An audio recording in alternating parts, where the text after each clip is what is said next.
Welcome to Flat Earth Debate Live. I'm your host, Nathan Oakley, and if you are new to this channel, or you've not done so already, then be sure to subscribe, hit the bell notification icon and join button if you'd like to become a Nathan Oakley 1980 channel member and keep up to date with the Flat Earth Debate. If you would like to support the channel, there is a super chat that runs alongside each of these shows while they are live. There's also a coffee, Patreon, crypto and thanks button in the info box below the video. Most importantly, if you'd like to join the discussion, simply mute the page you are currently watching, then click the link in the info box below this video to join the panel and express your views on the nature of Earth. If you do join, please don't swear. If you do, you'll be ejected, and if you are, please don't try to rejoin the stream using sock accounts. You'll be warmly welcome back on the next stream. Please also share the show on social media. Sharing the show obviously increases the live audience, but this in turn increases the chances of a more diverse panel, so please share the show on Facebook and X. Now we are joined by Click OK, Neil, and a whole bunch of people in the Flat Earth Discord server. So, welcome one and all. How are you? Good morning. Good morning from Crossroads of America. Dobre Oto. Excellent. Nice to actually have some participation right at the beginning of the show, unlike yesterday. I would have genuinely ended the show at about the 10-minute mark if nobody had actually started interacting with me. So I'm glad you have. Well, when people are hard of hearing, but they can hear the slight sound of the show, you know, because we're in the world we're in, you got to shut it off. I see. There was a commenter that suggested that when we were covering the guy with the ponytail, I'd intentionally skipped past some evidence that he'd got about airports or something. And then his comment is like, I think you intentionally did it. You deliberately skipped past this really high standard of proofsy that I've been presenting in this show, and you just skipped past it. Deliberately. Now, I wrote out a reply and then immediately deleted it and thinking, no, that'll get hit by the YouTube algorithmic bots on my own comments. So I rewrote the comment saying, are you a coward? Why not join the show? Present your flat earth proofsy, because that's what it'll be. He'll utilise evidence that requires a flat plane of reference in order to suggest that this airport distance or something measurements are exempling a globe. You're like, no, they won't be.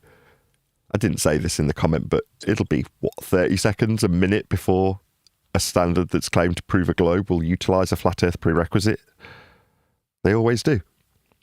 Or ask them for the timestamp. Say, okay, what's the timestamp? We'll gladly go back and rip it to shreds. No, I'm not. Far from it. I don't want to go back and look at some more dusty video that we've already covered. When we've covered things like that and somebody comes along to my comments and says, why didn't you cover X, Y, Z? I'm like, why didn't you cover in response to me how Earth gets measured flat by way of parallel surface level and eye level in Earth curve maths if you want to appeal to your own standards, or parallel flight level with sea level if you're measuring black box information of flight data, or pitch information nose up with respect to horizontal? Why haven't you responded to any of the evidence we've laid down when you're telling me that I've intentionally brushed past something in a video we're responding to based on my disapproval of numpty flat earthers that I'm highly critical of, and then spun past them, constantly interrupting the host? Well, that's not me wanting to brush past your little globe proof, see? It's me getting irritated with a particular individual interrupting the host, or vice versa, I might add. But yeah, feel free. We've got a live link that is published daily so that you can come in. And initially, if this guy did join the show, I'd be like, everyone shut up. Let's listen to his full rendition of his claim to be globe proofsy before we start asking him to define terms like elevation.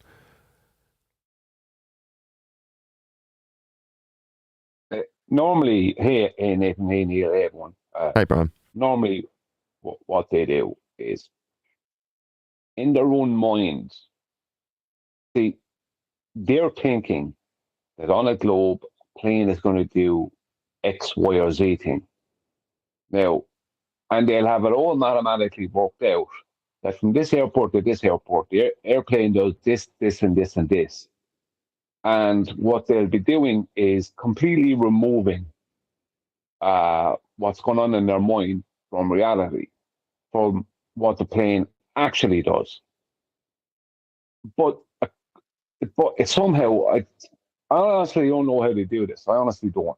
But all the years I've interacted with them, somehow they believe that what they're saying is adequate after they've removed reality completely or completely mutated it. And they're trying to present that as if it proves something. And all it actually does is and all it actually is that they're presenting is some kind of a globe rhetoric based thing that works on a globe. But that has nothing to do, but it has completely removed itself from reality. It's like, how can you present that? Like it comes back to them not understanding that everything they have to present is mainly either a complete hijack of flat Earth or a complete circular reasoning situation where their claim is the proof for their claim. So the proof for their globe is their globe. But the globe is the thing that's supposed to be supporting. Do you know that kind of way? Yeah, So begging the question. Yeah. And Neil went through one in the pre-show. He was explaining that somebody was speaking to yesterday suggested that, yeah, we do use the equatorial plane for angle acquisition, but then we transpose it to the surface. You're like, well, no, if you actually understood how, as a glober, you are intended to utilise a tangent plane and then transfer that flat surface level measurement inside the ball to use at the equatorial plane, that would be the accurate way round. But in this case, he's acknowledging to Neil that, yeah, we of course use the equatorial flat plane for elevation angle utilisation. It's not measurement when you're inside the ball anymore. Right, what's on screen now is a elevation angle measurement of the sun. If you're going to use that in a globe manner, then you're going to have to transpose it inside the ball with respect to a system that's created based on a polar-centric measurement with latitude wrapped around the ball. But that's not going to give you the angle measurement off a curved surface. It just doesn't function. So you have to transpose it inside the ball, as opposed to start inside the ball measuring. No one's measuring angles from hell. That's how they functionally operate after you've measured them on the surface of a ball created with flat earth measurements on a tangent plane that doesn't exist with GPs out in space. I mean, it's a cluster screw of nonsense. But at least we can talk to our audience in terms of how it would function if you want to believe you're on a ball based on flat earth measurements, like angles, latitude, and the equatorial plane in this instance. That's a good example, because that brings in both of the things I mentioned. As they want to measure in their own minds an elevation above a tangent plane, that they're then going to move downward to sit on their equatorial. That's two flat planes. Yep. Right? And from that, they will give you coordinates on the surface of a globe. But at no point was the surface of their globe referenced. You know what I mean? It's purely, of course, like, just to get it out of the way, you can't take an elevation off of a tangent plane. Right, because it's not you're not taking an elevation off of the surface of Earth, or you're not taking an elevation off of an elevation that's parallel to mean sea level, right, or parallel to the surface. So you can't do that. But that's perfect, because they have it in their minds, because they don't look past what they're doing. So it's like that vacuum thing again. Something is happening in a vacuum in their mind. Then they're moving that to a second vacuum that's happening at the center of their globe. And then they're coming up with a point of coordinates on the surface of their globe. And those coordinates there's another problem. The coordinates will be latitude and longitude. That's 2 dimensions on the surface of what is, right, what is going to be a 3-dimensional situation. But they present that to you. Now, there you go. You can't argue with that kind of thing. It's like, you haven't presented anything. You know what I mean? You've only presented flat planes and an inference of globe mathematics, and your starting point was to measure an elevation above something that would be technically off out in heliocentric outer space or up in the sky. That's not parallel to anything, other than your equatorial plane. That's the only thing that's parallel to. So they're kind of turning their equatorial plane into, or they're trying to turn mean sea level into an equatorial plane on a regular basis. And it all comes. Let's be honest. Where did this all come from? It all comes from them mathematically curving the sky. The sky is not curved, but they mathematically curved the sky in the first instance to try and create a mathematical sphere that we're claiming to live on, that no one measures. You know what I mean? The surface of. Almost. As opposed to one, you just got one word wrong. So when they curve the sky, what Brian's describing is what's on screen now. So you've got your position being HO in this diagram, and then a flat ground and flat sky. And you're measuring your angle between that flat sky, either in the distance or at your zenith. Now, if it's in the distance, then it's at, let's say, 1 degree. But you're still measuring the sky parallel to the ground at 1 degree from your vantage point. Now, if the star is directly above your head, 90 degrees, aka a zenith, then that forms a curve between the 90-degree position of the star above your head and the 1 degree position of the star on the horizon. Well, that's a curve through a protractor of the angle measurement, but that measurement specifically requires a parallel sky and ground to measure. But because you've measured it with a degree, i.e. 1 degree at the horizon, 90 degrees at your zenith, you can describe those two positions as curving between them on the protractor that you're measuring them with. That is the, quote Brian, curving of the sky. Now, when you then transpose those positional data points from the sky to a converted ground position, i.e. you inside a globe projecting latitude points around a sphere surface that you're measuring to based on the latitude points measured in the parallel sky, you can then suggest that the curved sky is actually ground positions on a spherical surface. Hence the conversion from parallel flat ground required for the angle measurement and flat sky measured through a protractor to curved ground with latitude points from the sky that Brian just described accurately as being curved. So other than him saying on the surface, at the point you're measuring, no, you'd be, as Neil's discussion in the pre-show was alluded to, the measurement, if you're going to suggest, is directly translatable to the ground, would be from hell on the equatorial plane.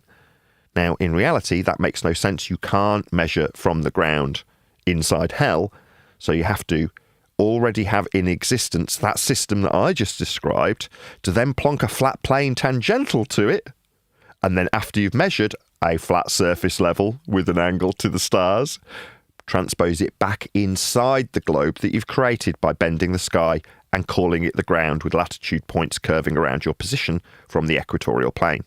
Complicated, but in reality, unnecessary for us as flat earthers. Now, it's nice to know this. All of this sort of information is covered extensively in the book that's going to be coming out shortly called Welcome to Flat Earth by Nathan Oakley.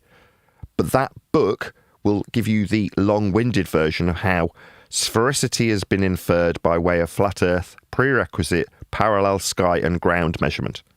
Once you understand that the measurement itself is from a flat plane, that's all you really need. Once you've brushed past the chapter and get to the bit where, well, we're measuring Earth flat then, that's the only bit that you need to take away. Because that's what we actually measure. And so will your opponent. Well, the thing is that, right, the use of the word in, what they're actually doing, you see, is when they take a measurement between those 2 points in the sky, and they then pre-assume that that is a curve, right, that the sky is curved. As soon as they pre-assume the sky is curved, at that point, they are pre-assuming that they're not standing on the surface. They're standing at the equatorial plane at the center of a globe. but they're still standing on the surface of Earth. And this is the bizarre thing about it. The very measurements they make on the surface, they must move to their equatorial plane for to give themselves points of coordinates on the surface of their globe, which is created by them moving to the center. Like the globe is only created because they mathematically move themselves to the center of it.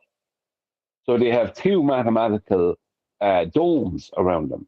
One is the sky, and the other is the globe, right? One hemisphere of the globe, or half of a globe, or whatever. But they haven't gone anywhere. They're still standing on the surface of Earth.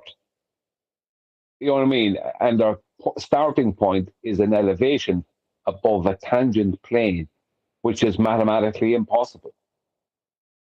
As in, it can't be used. So the starting point is an impossibility. Yes. No, and what they did, and then after that, everything becomes a mathematical mutation. You know, but they can't see the starting point. Yeah, have you noticed that ever with them? They never seem to see the starting point. They only see the second part after they've measured an elevation off of a tangent plane, something you can't do. From then on, everything is hunky-dory. It's like, you can't do that to start with. You know what I mean? Oh. Shout out to Himsake, says, love the title, no subtitles needed. Really appreciate the super chat. Thank you very much indeed. Absolutely, Brian. They're going to start by measuring a flat plane that has nothing to do with their globe surface and allude to it being tangential to a globe that isn't being measured. And once they've done that, that would be measuring a flat Earth at surface level that has nothing to do with the globe. They'll transpose it inside the ball to make it actually function with the latitude measurements that were the sky and are now the globe wrapped around you. So you need two flat planes. And the globe surface isn't measured in the first instance and is now essentially a glorified protractor that will measure through to the celestial sphere wrapped around it, with you in the centre. Well, this is lots of flat Earth prerequisite elevation angle measurements and transposition, what you called mutation, into sphericity. Well, no, we've never used the spherical surface at any point, and now we're in the equatorial hell on a plane. No, we're just measuring Earth flat in all respects without exception. Yeah, because what they're doing is utilizing. I remember I used to describe it this way, and I think it was the better way for me to describe it. Is they're utilizing two protractors. A small one, which becomes the surface of the globe, but that is created by the bigger one, which is the dome of the sky. So they're using the same flat plane to create two mathematical protractors. A big one, which is the sky, the small one, which is their globe surface. And all the time they're using two flat planes mathematically to do this. None of this is, it's. I just can't. A lot of flat earthers, they ask, how can these people believe in such crazy stuff when it's pointed out to them how crazy it is or how wrong it is, whatever. And I think that's kind of an ongoing thing that even after a decade in this, I'm still scratching my head. How can you go along with this? Like, once it's pointed out to you, the magic trick or whatever, they don't want to see, it's pointed out to them how the rabbit ends up being in the hat. And they just don't want to hear it. You know what I mean? Like, they want to stay in the audience and believe there's an actual rabbit coming out of the hat. That wasn't in it before. You know what I mean? It's like, you've just been shown exactly how it happens, and you want to believe that no, it is actually magic, and there is really a rabbit, coming out of magic, out of a hat. It's like, okay, well, that part for me, I think that will always confuse me. No matter how much I try and psychologically explain it to myself, I can't. It's like they just don't want to believe that the rabbit is not magically being just appearing out of nowhere in the hat. They don't want to hear about it, no matter how many times you show them how the trick happens. Yeah, the game is currently for us How long before our globe Earth claiming opponent utilises a prerequisite flat Earth measurement in their proofsy? The answer is usually within 60 seconds. Yeah, because they have to refer to reality. No matter what they do, they must refer to reality. And they can't, they can only hijack reality. They can't forego it. So at some point, they're going to need elevations. They're going to need a horizontal distance. They're going to need the orientation of horizontal or vertical, which invokes the other. They're going to need, a right angle triangle. They're going to need something. You know what I mean? And when this happens, they want to whistle, as the Kiwi always says, whistle and pat the graveyard. They want to pretend nothing happened. It's like, you've just done the magic trick yourself, and you're trying to pretend that didn't happen. It's like, you've just done the thing. You know what I mean? You've just done the thing that disproves your whole position. You have to. It's what's that fallacy we're talking about last night again? That one Bev often uses or refers to, fallacy of. I can't remember it. Can't remember it now either. But yeah, it's you. They're using something they're having to utilize the very thing that completely debunks the whole position that they're trying to debunk. You can't debunk the thing that you need to use to support your position. Well, your position afterwards, it doesn't work. Yeah, exactly. Or to put it another way, as we use in our response, you'll need a flat Earth for that. Yeah, that's it. And they will. I've actually got a video that I want to cover. I just can't find it in my list of history. Hopefully we can talk amongst ourselves for a few minutes while I try and dig out this video that we're going to cover. It's about George Orwell and a TikToker that's been re-uploaded by a videographer that I typically watch because he covers subwoofers. But he's obviously, like most people, got a mild interest in political issues. And the videographer he's covering is pointing out how George Orwell is like a government-approved detractor. So in the same way as hundreds of years ago you'd have people like Shakespeare expressing their disdain for government in a very subtle manner through performance pieces, art, theatre, and they would only become prevalent and watched, listened to, if they meet the standard that the government approves of. And in the case of George Orwell, the example that's being made is how his vision of things like Big Brother, or even in Brave New World, you've got the sort of Hitler-esque character in it. Or not Hitler, it's Stalin, isn't it? Stalin-esque character in it. But you're not having it explicitly pointed out. It's all done in a very abstract manner, as opposed to directly referencing that which you can recognise as something that would depress you. So in the case of Big Brother, there's this abstract idea of a guy watching from you a big TV screen, while all around you you've got CCTV being ushered in under your nose without any objection.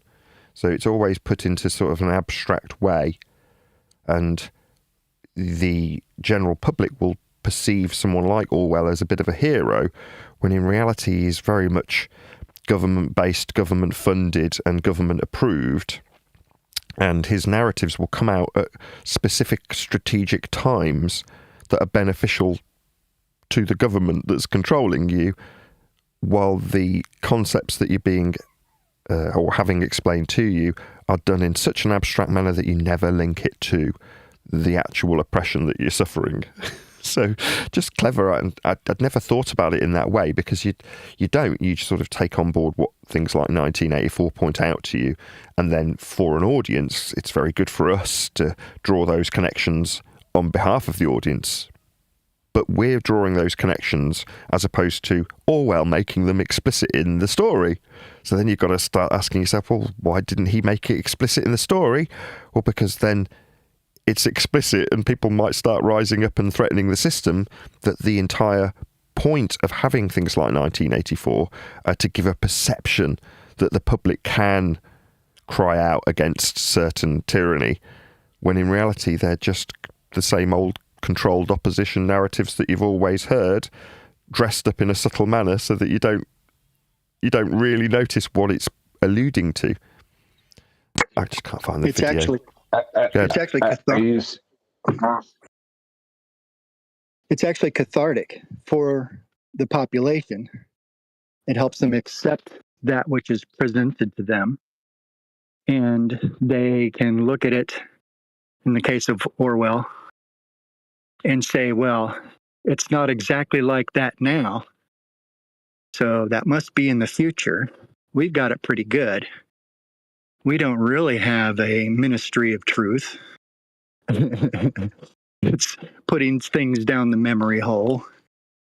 And so it's beneficial for a government that doesn't want an uprising to keep people thinking in the future, comparing it to the now.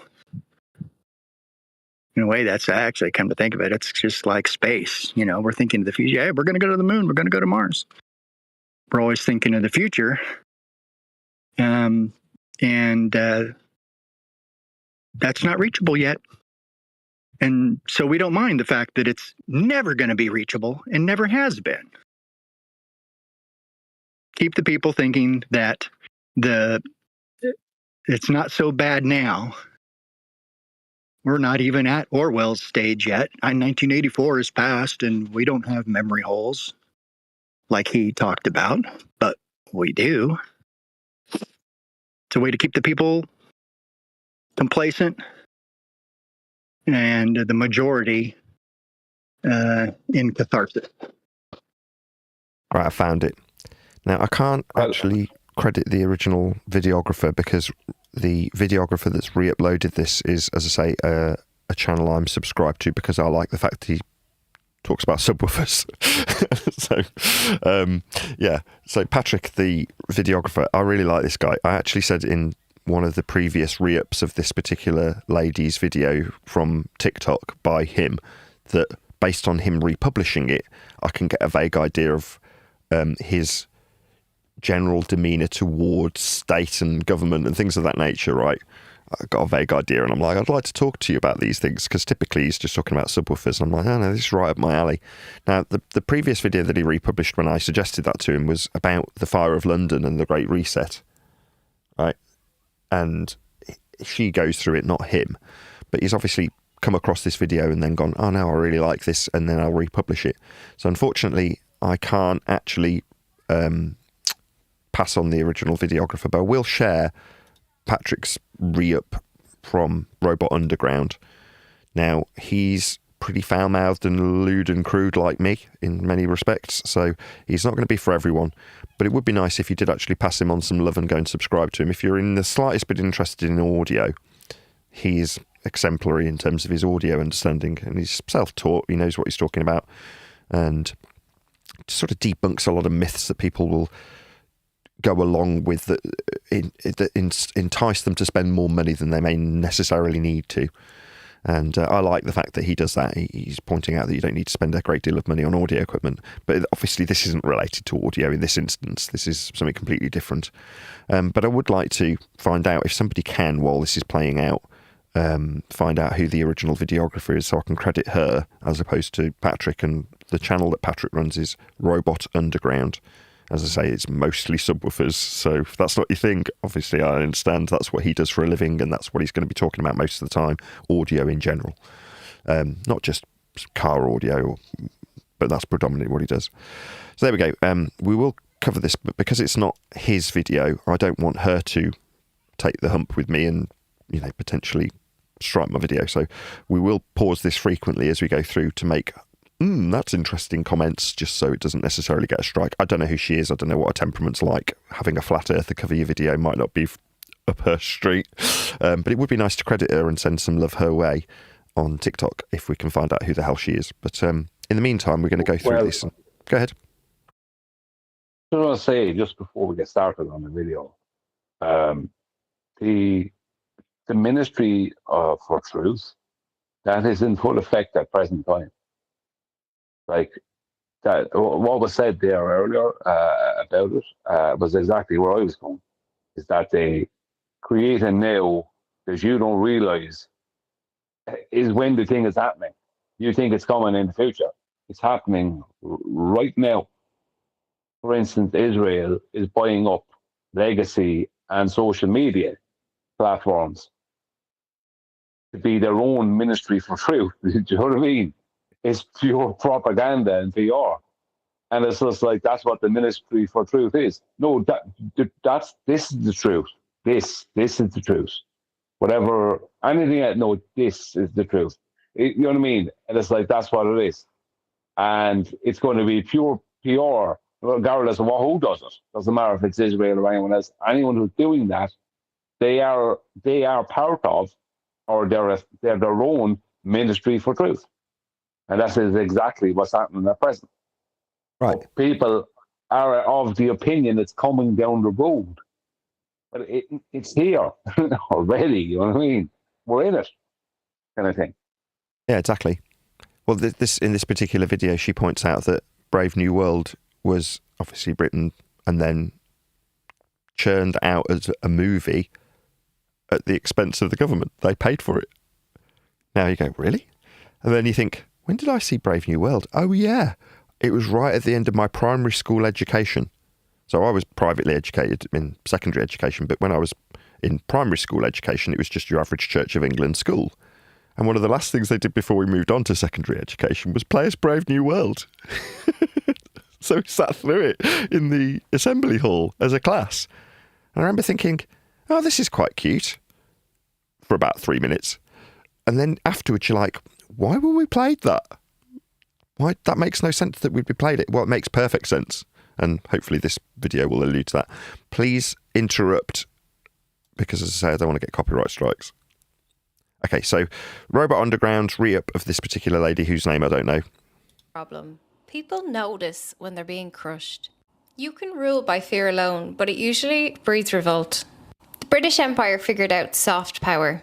It allowed some critics to speak out loudly, even furiously, but only in ways that never threatened the foundation. This is called the licensed critic.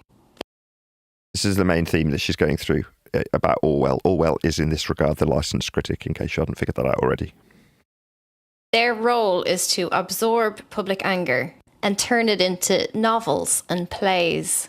Culture that feels organic and radical, but it never dismantles the machine. So her most critical point is made right at the headline, and as it should be so, it's not been buried. Did you all pick up on that, or do I need to play it again? You all with us so far? She's just talking about the Alex Joneses of our world today. Don't convolute. No, don't do that. Don't dilute what she's doing. So she's specifically talking about Orwell, and I don't want it to be compared. Just so I want it to stay clean. I don't want it made in terms of comparative, authorised governors of the same nonsense waffle. I want it to be specific to what she highlights, if you don't mind. I don't know what to do then. Okay, fine. Whatever. Do whatever. You've become the military for truth. She just gave the perfect elevator pitch in 30 seconds. She did. Set up premise for her thing. The elevator pitch is done, and you could stop it right there and ponder that for the rest of the afternoon. Precisely. But now she expands on it. Thank you for summarising that so well. Yes, excellent elevator pitch. The first 30 seconds summarised her point, her position, the overall overarching point that's going to be made in the future of this video. Excellent job. I think she's great. I would love to know who she is. The payoff for the state is twofold.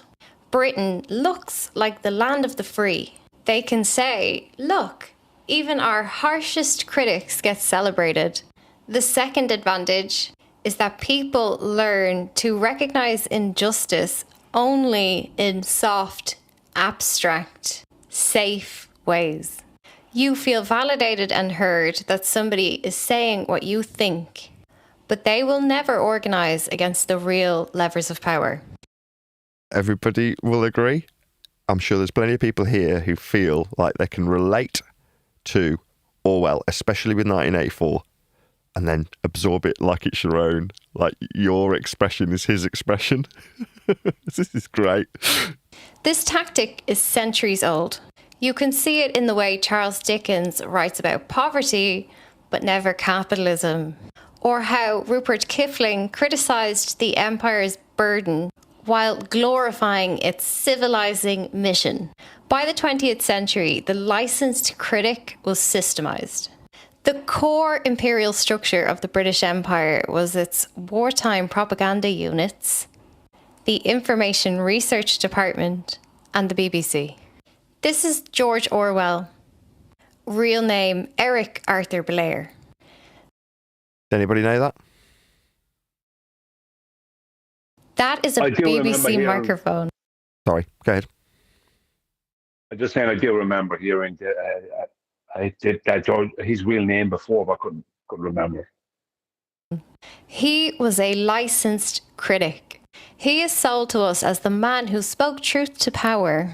Eric Blair was not born poor, and he did not discover power by accident. His father worked in the opium department of the Indian Civil Service in Bengal. His father managed Britain's narcotics monopoly and oversaw a genocide. Anybody know that about Orwell? Bet you didn't. Yes, I did. You did? Because Oh, I'm from fair India. Yep. enough. Fair enough, Arthur.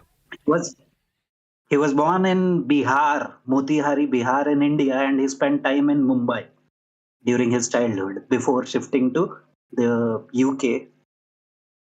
But did you know that his father was responsible for the narcotics trade that was currently going on during his time? Did you know that? His father was an administrative officer in the British government. I was aware of that. And Mumbai is the place where narcotics department, including every other important department, is located. So he Right. was there. That means his father is administrative job. Oh, well, fair enough. Bravo you. I didn't know that. It is the revenue that funded the opium wars that paid for his education. Richard Blair administered warehouses in Motihari, Bengal. There you go. Spot on, Arthur. Yep, that's what I said. Yeah. His family lived on extraction revenue disguised as a civil servant salary. His first job was in the Imperial Police in Burma, where he spent 5 years learning information warfare. He studied surveillance systems, crowd control, and informant networks. Sound familiar? It's what he's going to be writing about. This is operational training in Good way of putting it. Operational training. Exactly. colonial occupation. When he leaves there in 1927, there's no resignation letter. There's no paper trail to verify the story of his moral objections. The crisis of conscience story is added much later. The next few years of his life are documented as drifting between Paris and London.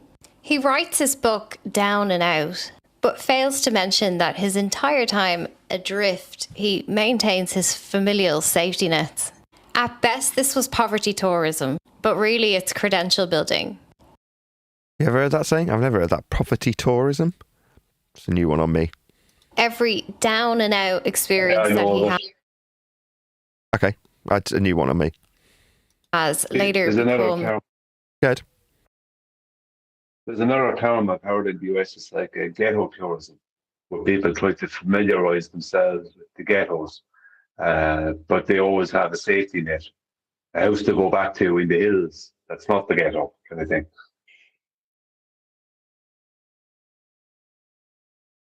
I'm just reading the chat. It's hilarious. Christian, get a tidal chart and read it. They don't use sea level as a reference for tidal charts. What? This is what's going on in our chat while we're doing this.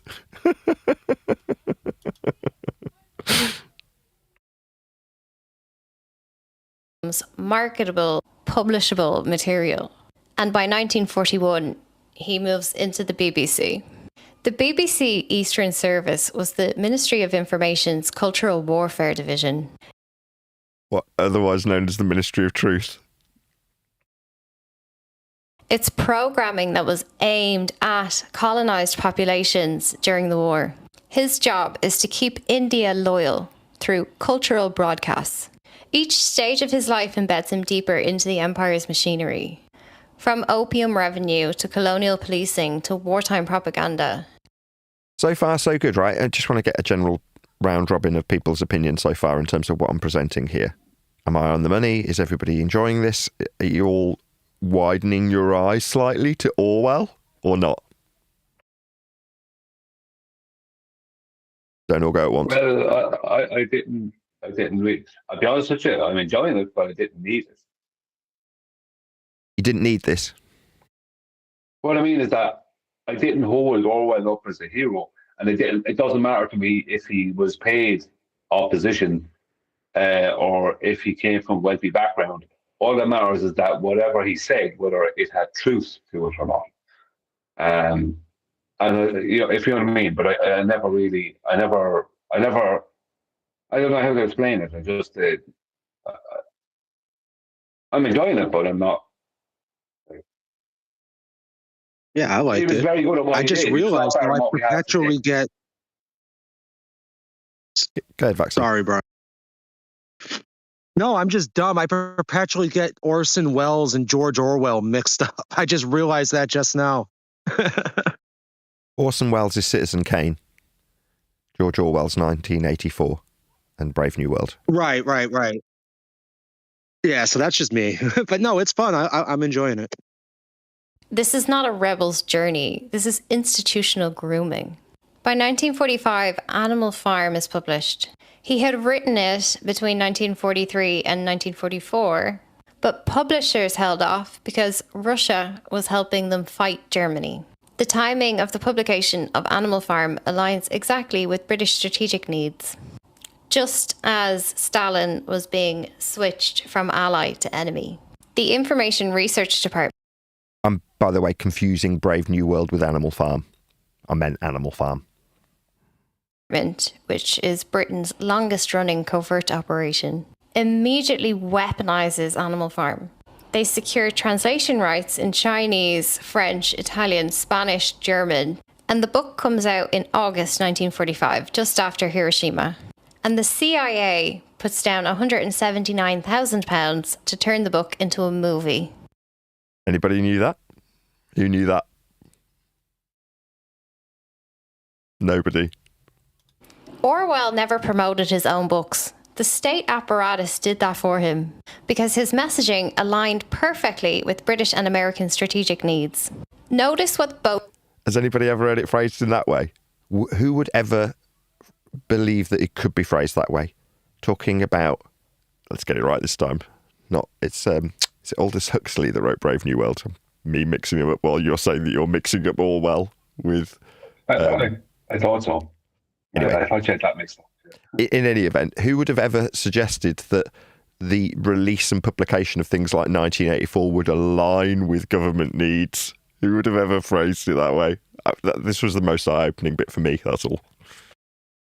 Well, what it's actually doing is it's like a fairy tale for adults, but it's like a soft, as was originally stated earlier, it's like a soft landing. It's like, this is what's coming down, this is what's coming in your future, but you won't realize it when it's here, and you'll be expecting it, even though you're already in it. That's what it is. Yeah. The soft acceptance of it. books do. Animal Farm turns Stalin into Napoleon the Pig, while 1984 gives us Big Brother as an abstract symbol. Both of these texts teach readers to recognize tyranny only in the abstract, making it impossible for you to identify these concepts in your lived experience. You expect tyranny to look like Napoleon the Pig or Big Brother to be as pervasive and advanced as it is in 1984 before you accept that we're already there, babe. That is the function of the licensed critic. It absorbs your dissent by providing safe targets. Think about what actually happens in these books. In 1984, Winston Smith learns the truth and then loses completely. Yep. Yeah, 2 + 2 is 5 in the end, isn't it? In Animal Farm, the animals overthrow Jones, but then end up worse than before. The message here is not resist. The message is awareness is noble. Resistance is futile. One of the subliminal messages that used to be in the outro to American TV at whatever it would be, 2 in the morning or something, and they'd play the Star Spangled Banner, and embedded in it would be those words, resistance is futile. I shouldn't laugh. Oh dear. These books replace awareness with woke. Or being woke. Yeah, just replace the word awareness with woke. To be woke is noble. Yep. It's the same thing. We're all woke. Oh, we know what's going on. We know what's going on. But, and we're noble because we're woke. We're aware. Yet, woke people are part of the narrative.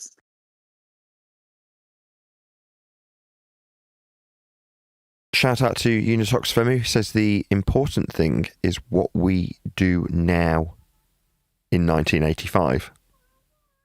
Thank you for the super chat. Condition readers to see oppression as universal human pattern, rather than specific institutional arrangements. Napoleon isn't Churchill.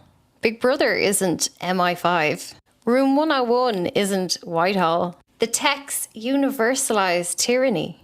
He made it timeless and abstract. He never mentions the actual power structures that he was quite familiar with. Yeah, that's the main point, isn't it? The abstract nature of it, making it timeless, so that we can relate to 1984 without directly pointing to, as she just did, MI5. They stay unnamed and untouched.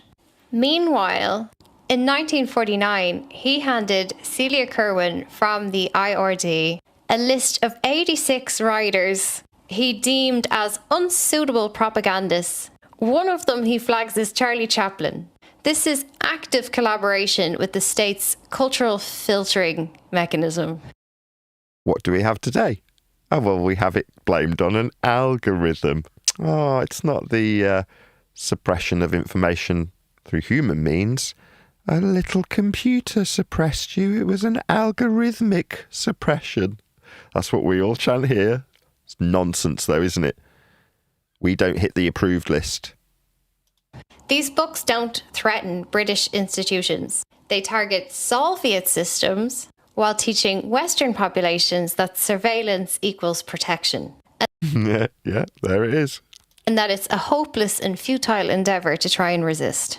Animal Farm in 1984 act as cultural inoculation.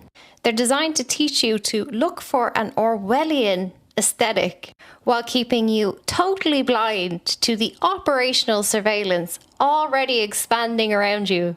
You can learn some vocabulary, Big Brother, doublethink, thought crime, but you never use those words on the local institutions. Today, audiences quote his work as a warning while accepting CCTV networks, data harvesting, emergency powers. You've become very good at spotting authoritarian systems over there in somebody else's regime. Yep, we have. It's easy to point fingers and make examples with parallels to Orwell. It is. But you don't necessarily... Who's ever drawn the comparison as she did? Well, I've never done it. But you've no words to name it domestically. You've been trained to see your oppression as an inevitable force, rather than a specific set of systems that can be... Yeah. This is problematic for me. Now, this girl is Irish, right? But she annoys me, right? What annoys me about this is I do think exactly what you just said a minute ago, right? I don't care if it's the local council. They're doing something, right, And it is exactly a mirror of the nonsense that was talked about in 1984. I don't care if it doesn't appear to be as much, whereas on the smaller scale, of course I do. If she didn't, then that's on her. Now, there's another problem.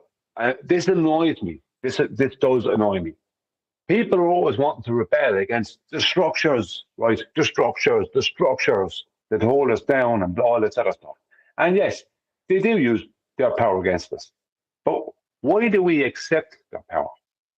Because people don't want to have to make the decisions. People don't want to have to be in charge. People don't want to have to organize things like the internet or the supply of food across the world. Do you know what I mean? From farm to plate. They don't want to have to do all those things. They don't want to have all that. They want someone else to do it for them. And then those people who do it for them and give them the comforts and produce all the stuff and produce all the structure for the world they live in, they then want to complain that those people are then using their power, against them. What are you expecting? Well, you can't have one, right, and not expect the other unless you are willing to step into that position of power. And most of the time, people say, "Oh, you can't get there," blah blah. No, most of the time, people aren't willing to do it. They don't want to do it. They want someone else to organize their world for them. But you just don't want that person to be corrupt or to use that power against them. I'm sorry. You can't sit back lazily and want someone else to organize all this structure in the world for you and then say, "I hate the Rothschild family," right? Yeah, they may not be good people, but it's people like them who have shaped the world we live in and that would give us the comforts we have today. They're no heroes, but they and people like them who've taken control are the ones that are like, at the end of the day, they're the reason that we're here now on the internet. Maybe they're not even like that, right? But that's the truth, because they structure the world for us to be able to do that. Now, people can complain about these kind of people all they want, and a lot of the complaints are valid. But who's going to take over? You can't just expect, rebelling as some. So, okay, rebelling, you take out the structure. Now, who's going to be in charge? Who's going to do all the stuff?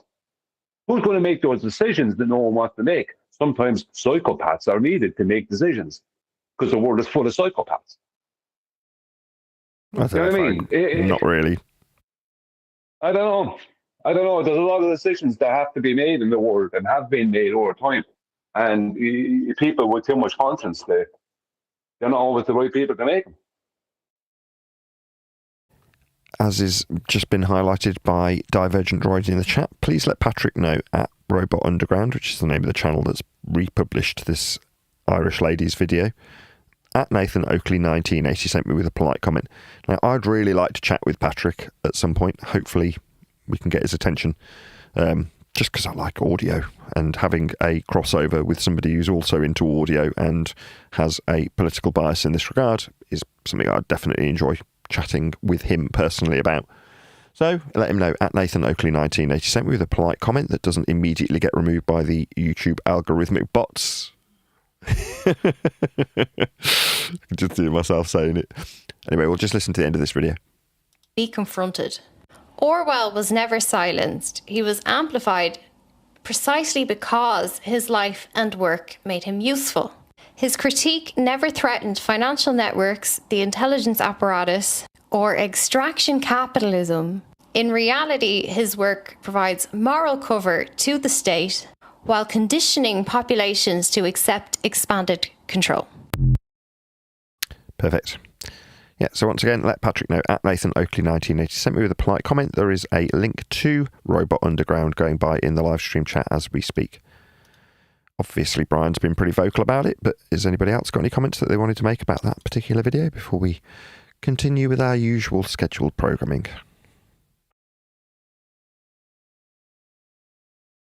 I have more to say then. Yeah, you go ahead.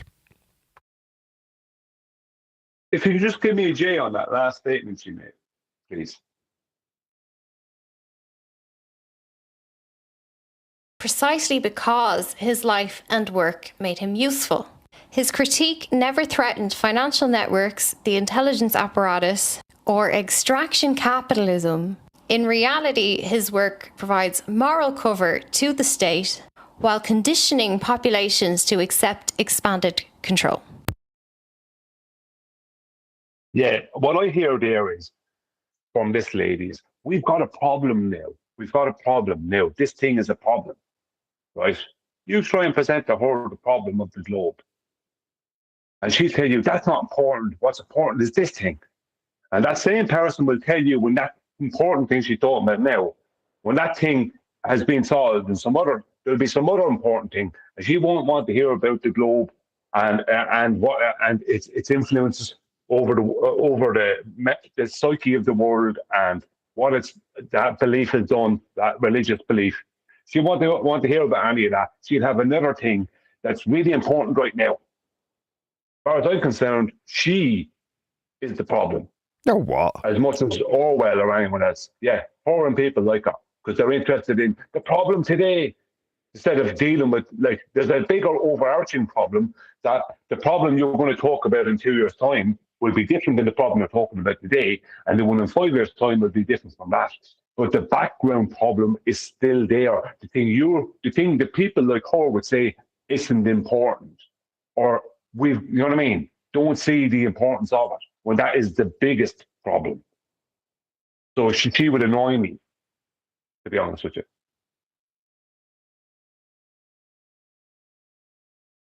Okay, fair enough. Point is, these people never cut the head off the snake. They want to talk about the problem there and then, or talk about the problem the problem that happened in the past that wasn't addressed. Why they're not addressing the problem today? Human Being from the chat says, I heard God tried to rapture us, but the dome blocked his efforts. Sad times. Well, thank you for your comment, Human Being. Any other comments on Orwell or anything that we've just covered? Yeah, I remember I remember Mark Sargent saying several times, he said it, but I remember him saying that George Orwell supposedly would go outside where he lived and ask people on the street, what is the world? And they'd say it's a globe or a sphere. And he'd ask them, how do you know that? Now, I don't know if that really happened, but if it did really happen, that's an interesting question to be asking people, especially back in the 50s or wherever it was. So it's an interesting question, or whatever year it was. He was doing, I thought it was whatever year. But the point is, it's an interesting question to be asking people, right? But if it wasn't for Mark Sargent, if he actually said that, I never would have heard it. Yet that is the most important question he would have ever asked. I don't care about all the other MI5 CIA stuff. Don't care. That's all nothing to me, right? That's all people just being duped, right? What about this question, the real dupe? The thing that matters, the head of the snake. No, ignore that. Let's all ignore the head of the snake. Let's pretend that doesn't exist. I just can't stand it. That's starting to annoy me now. That's maybe ugly. No, fair enough. I mean, yeah, I got it. My whole life is dealing with people who don't deal with the head of the snake. You're assuming that she would decry your efforts if you were to suggest that the bull, earth, lie, and religion was the head of the snake in this instance. And in terms of if she was in front of me now, how I would approach her, it wouldn't necessarily be head on with the globe being a religion. I'd enter into the discussion in a more soft manner with a QE-esque question about outer space, the sky vacuum, and gas pressure without containment. That was where I was actually heading with Human Beings coming about the dome. So when someone like this has a automatic in your mind, Brian, get out, because it's not the most important thing, I would suggest that if you were to angle your approach with respect to the outer space sky vacuum that isn't real, you might get a different reaction. Yeah, yes and no. My issue with people like this girl is they're being intellectual, but for no good reason. They'd be better off just being a dumbass. Because what's the point of your intellectualism if it doesn't change anything? Bit harsh, isn't it? If you're intellectual, I don't care. Things don't. Let me put it this way: people want to talk. It's a good example. She's the type of person who wants to talk about AI. right? And the dangers of AI and all the rest of it. People want to talk about the AI and the dangers of AI. And they'll talk about, well, what started the AI? How come the AI does that? How come the AI decides, makes this decision or that decision? And it's like, it comes back to the people who programmed the AI to begin with, right? And while all this is happening, they're all putting AI, as much AI as possible onto their smartphone. Like, what are you even talking about if you're just going to just blanket accept it? What good is your intellectualism? What's the purpose of it? Because what's the purpose of the use of your intellect? It's Orwellian Just shut up. in and of itself, isn't it? AI, artificial what now? Artificial intelligence. The thing lies, like consistently lies. So it's replacing what you could adhere to in your own way with primary source research and a bit of skepticism, and instead handing it off to a program that isn't intelligent in any way, shape or form and will literally lie through its back teeth to you. But people are sold it like it's going to make them more efficient. I'm sure I mentioned this previously, but the Scientology court debacle exemplifies this perfectly. So you've got a case where Danny Masterson is convicted, and during the process of his conviction, the witnesses are harassed horrendously. So they then subsequently sue Scientology as ex-Scientologists, and their anti-SLAPP attempt to defy this case is rejected by the courts, so it's on. And they file their responses using AI. And the net result is AI literally makes up case law that doesn't exist and cites, precedents that don't exist. So then they have to very embarrassingly retract all of their arguments based on their use of artificial what now? Intelligence? No, it just made up case law that didn't exist. But in their mind, they've been made more efficient by this intelligence. No, it's almost cost you your case before it's even begun, hasn't it? But what, you want to perceive it as intelligence and streamlining and making you more efficient? No. No, that's the lie. People hand off their intelligence. Yeah, sorry. I heard about it already, but I was reminded there last night about AI openly lying, right, and being deceptive and making up stories to hide the deception it had perpetrated. And then when it was caught doing it and shown to have done it, it pretended it wasn't doing it anymore while it thought it was being watched. Right? It's like, it's not AI. It's the people programming AI are all dodgy. Human beings are the dodgy one, not AI. The problem is not algorithm. The problem is the people who are programming the algorithm and in charge of the algorithm. Absolutely not correct. Algorithm. And we were all taught this in information technology at school with the term garbage in and garbage out. So Craig, who's on the panel, has said this many a time. There's no such thing as artificial intelligence. And what we call artificial intelligence is no different than we've ever had prior, which is programs created by men and all of their flaws. Garbage in, garbage out. Well, the problem is the word intelligence. Yep. It's how people view that word and what it means. And they're being sold a version of what intelligence is, when that is classic Ministry of Truth, right? Right. This is intelligence. People are being sold, right? They have been sold, and I know this from dealing with people my whole life, that the smart thing to do is the dishonest thing to do.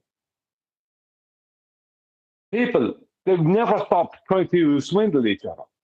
They never stopped trying to do each other over in some way. And especially on the personal level. I got one over on that person kind of thing. Trying to rob each other of money or something or other like that. There's always some underhanded stuff. And people have been given the impression that is the intelligent route, when it's not. That doesn't lead anywhere good. So how is that intelligent? it makes no logic. It's not logically. It doesn't make logical sense. But people have this, and that's why the world is so corrupt. People point at those in charge and talk about how corrupt they are. Then they are just as corrupt in their own lives. Just because they're not affecting 20 million people doesn't mean they're not just as corrupt. So they can put you in the position. Then you'll do the same thing. How is this relevant to measurements of Earth? It isn't. I don't know. It isn't really. Just interesting. Earth's measured flat.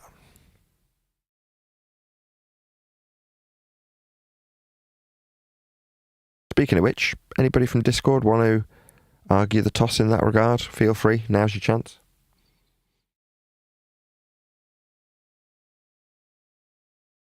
We started off, John, by pointing out that the game for us now is timing how long our opponents take to utilise a flat Earth prerequisite and measurement when they come and debate how their belief in a spherical Earth is proven.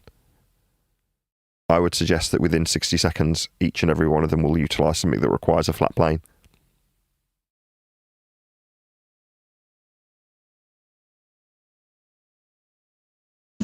Yeah, that's a fact.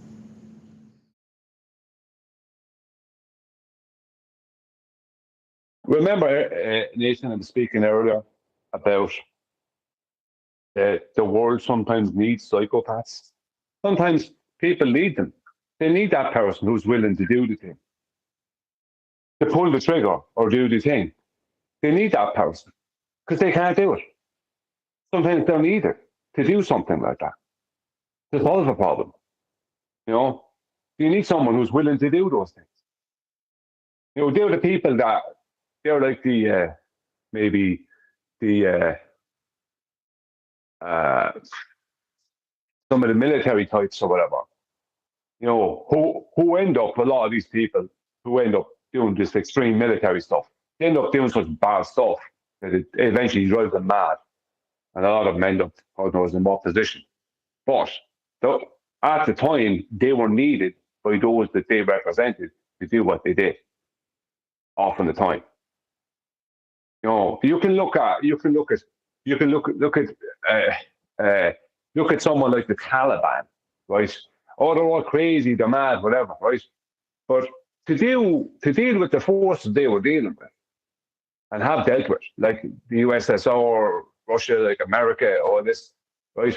To deal with them, there was no nice way out of it either. It's you know what I mean?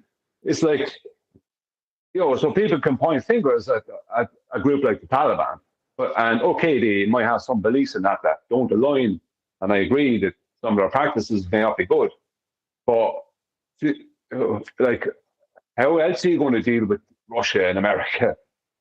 I mean, there's no nice way out of these things.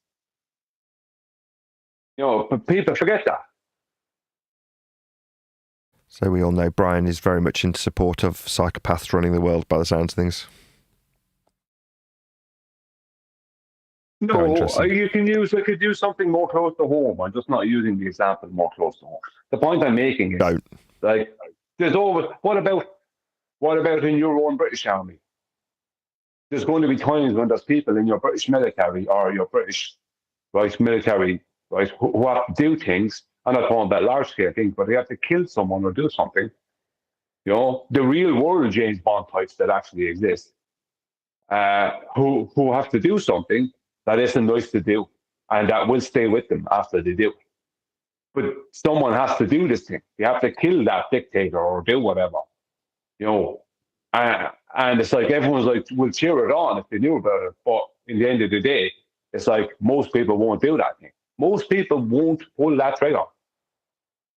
And, so people are, my point is people are hypocritical.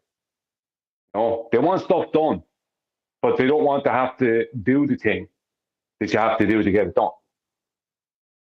What if the circumstances that have been created are an illusion to begin with? So you've had a necessity in your mind created that has a trigger needing pulling, when in reality that circumstance has only come about because it's been preordained or orchestrated by the people that want you to believe there's a worthy endeavour when pulling a trigger. Brian? Yeah, well, it doesn't exist then, if that's the situation. I mean, I'm talking about a situation where it has to happen. I mean, like for instance, the soldiers they sent off to Iraq and that from America and all that. Wasn't a worthy endeavour. You know what I mean? You can't say that was a worthy endeavour when they made up loads of WMDs in Iraq and they went off and killed a lot of Iraqi people. Precisely. Well, wasn't a worthy endeavour. Well, that's exactly my point. There's always going to be an illusion. It can be used. It can, obviously, people can be like you, and it can be used against people, and people can be sent off to do stuff that is not necessary in any way, or right? There's no reason for it. That's straight out wrong. But there's other times when something needs to be done, and everyone's looking at everyone else to do it. Go ahead, whoever that was.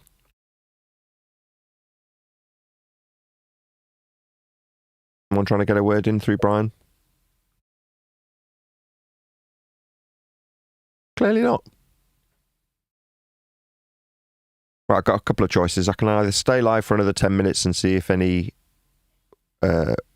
brave souls want to discuss how they believe Earth's a sphere, or we can round out and move into the after show.